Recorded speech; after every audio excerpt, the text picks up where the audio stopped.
Welcome back to the show, everybody. Check these headlines out here. India CBDC 60 million XRP crypto bill so far. Who endorses it? We're going to talk about that. Gary Gensler, CFTC, eyeing proof of work. U.S. SEC, big mistake in the SEC versus Ripple case. And what might that mean for settlement? We're going to cover that again here. And we know Ashish Birla, a changing of the guard happening at Ripple, a historic moment there, and a new Bank of America Ripple connection. Somebody roll that beautiful intro.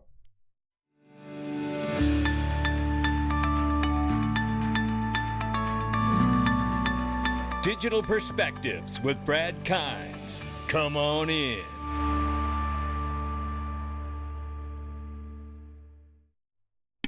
Welcome back to the show, everybody. You can follow me at the top of the screen at Dig Perspectives on Twitter and Digital Perspectives, no spaces, on TikTok. $1.297 trillion market cap at the time of recording this video. 30,200 plus for Bitcoin right now, and 1,700, almost 1,800 for Ethereum.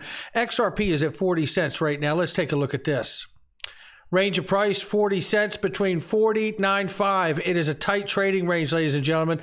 Link to Private Investing Made Simple. Some of the top private equity you can get. Ripple, Uphold, Link to BitPay, ASAPP, and so many others you can see on here. Don't mess around. They get fully subscribed and bought up like crazy. If you're not sure if you're accredited or not, absolutely get the app, click the link below. Even if you are accredited and have already been cleared, click the link below, because if there's any sales, you want to make sure that you get them.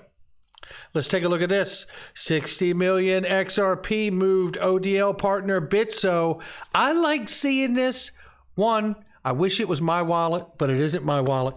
The other, number two, it's on-demand liquidity partner Bitso, and that's what I think of when I see these large amounts of XRP being moved around, because this is the real use case being, put to work right before our eyes, and you're going to see some more evidence of things being put to work right before our eyes. Look who this is. Consensus is underway, ladies and gentlemen, and it is John Deaton hanging out with Hugo Filion from Flare Networks. Congratulations to the two of them for making the trip out there, and I am excited for what is to come for Flare Networks. It seems like we're getting closer all the time. The future of India's digital currency is closer than we thought, and it's exciting. The future of India's digital currency is closer, and the digital rupee could be available this year, says the Reserve Bank of India. Wow, that's a lot sooner than we thought. And here is Senator Loomis and Senator Gillibrand detailed bill to regulate revolutionary crypto industry. Again, I have said there's a lot of very good things that are in this bill. It covers a lot, soup to nuts here. But then there's also some areas that are very vague and leave open for interpretation. And in that, it makes me wonder where all of this will go, because look at this. Senator says most cryptocurrencies are securities, contradicting the bill she just introduced. This is the problem. This is what I'm trying to say to you. Shout out to Big Skitty. That's why it was so surprising when on Wednesday, Senator Loomis seemed to do an about face and agree that most cryptocurrencies are, in fact, securities. This is where we have the little issue that I'm concerned about here, that the bill itself leaves room for Gary Gensler to act just as he's acting today. And in fact, Gary Gensler has said that the vast majority of cryptocurrencies are securities whose issuers violate federal securities laws. So this question of how good the bill is concerning for me, because so far the only people I'm really seeing of merit endorse this bill are regulators, and even this regulator Gary Gensler is questioning things. But we see Rostam Benham is eyeing disclosures to curb energy consumption in Bitcoin mining, and he goes on to talk about the bill and say that we are one of the toughest cops on the beat. Benham said, we have the strong enforcement program, and we are very, very strong in terms of our market oversight and surveillance. That is the head of the CFTC. And he's also said of recent also that the bill would be very good for regulatory clarity moving forward. And it will allow him to make those calls to rein in the energy use of proof of work as well. So here we see U.S. Securities Exchange Commission on the SEC versus Ripple front. Very quickly, I want to touch this because there's a couple things I want you to see together here. And it is about the big mistake that they made in the recent hearing just a couple days ago. I want to give you just this quick 1-minute shot here. Take a listen to this from Attorney Jeremy Hogan. End up saying. Now first, when the judge was trying to lock the SEC attorney down on what the SEC's position is, the judge asked, is the SEC taking the position now that the speech reflected the Division of Corporate Finance's position? And the SEC attorney said yes. Now she tried to equivocate a little bit after that, but the first and the direct answer was yes. And even worse, towards the end of the hearing, when the argument had turned to policy versus legal guidance, the SEC attorney actually said this. Listen to this, quote, the purpose of the speech was to provide market guidance on how the SEC would treat digital assets. Now, I couldn't believe she said that, and still right now, I doubt that my notes are correct, because this motion was already lost in the first 5 minutes. But those two remarks by the SEC attorney, especially the second one, put the Hinman speech back into play as market guidance and puts it back into relevance. It's like the SEC is having the opposite of having their cake and eating it too. So after today, with the quote that the speech was market guidance, Hinman's speech is back in play potentially as both official guidance as to whether XRP is a security and back in play as to the fair notice defense. And that's how gambits fall apart on you. You have to be very careful what you say when you're online and when you're in court, because that stuff lives forever. And in trying to win a loser, the SEC might just have lost a winner. Powerful, powerful stuff from Attorney Hogan right there. Now I want to give you this quick clip from John Deaton about what may happen after this next ruling here based on what the ruling may be about the Hinman emails. Let's listen. All right, we got a question here. Does the SEC settle if they lose the next ruling? Well, my position hasn't changed, which is, and I know DAI has said this and other people have said this, which is those emails, those comments are never going to see the light of day outside of the SEC's office. I completely concur with that. They are never going to allow it to happen. That's why this next ruling is so very important. And so my position remains the same.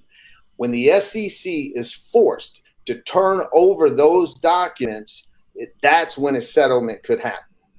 If the judge does something, which I don't believe she'll do, and she decides to not make them produce the documents, then this case is going to summary judgment. But we just need that to happen.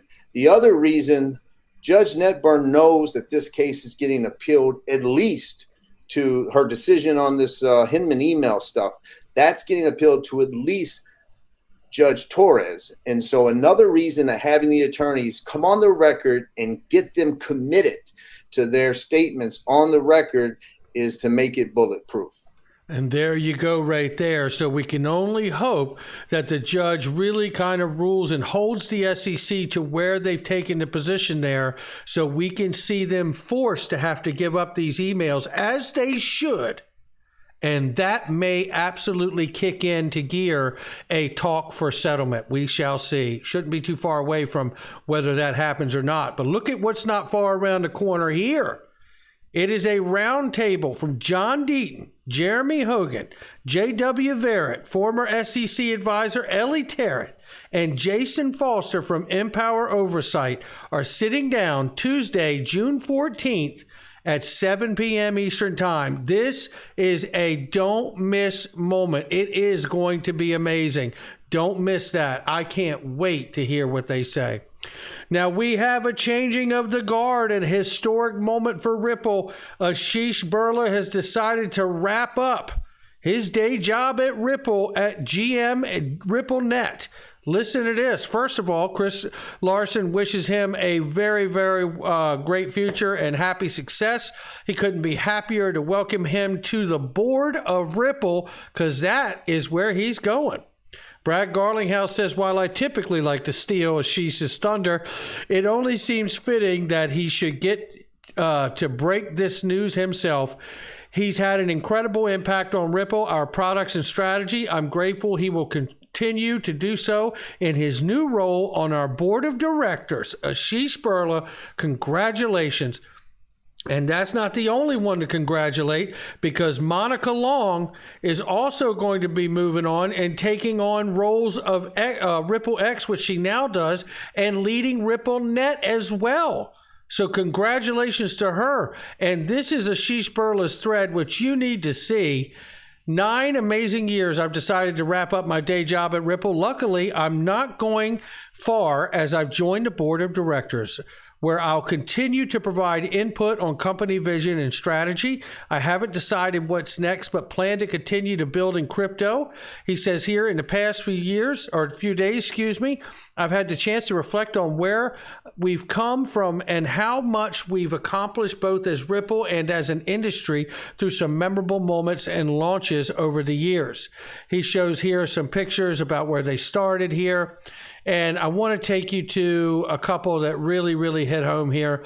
When number 5, when he was at Bitcoin, when he was at Bitcoin Magazine, Vitalik Buterin worked out of our offices December 2013. I remember him talking about early smart contract concepts. We made him an offer to be an intern at Ripple, but couldn't get the visa sorted out. And he later speak at our first Swell conference. He went on to say here, we piloted Ripple Pay in 2013, a functional credit card where you could use XRP to make everyday purchases using the XRP Ledger decentralized exchange to convert any currency in your XRP wallet into USD. Unfortunately, no card network was willing to come within 10-foot pole of crypto at the time.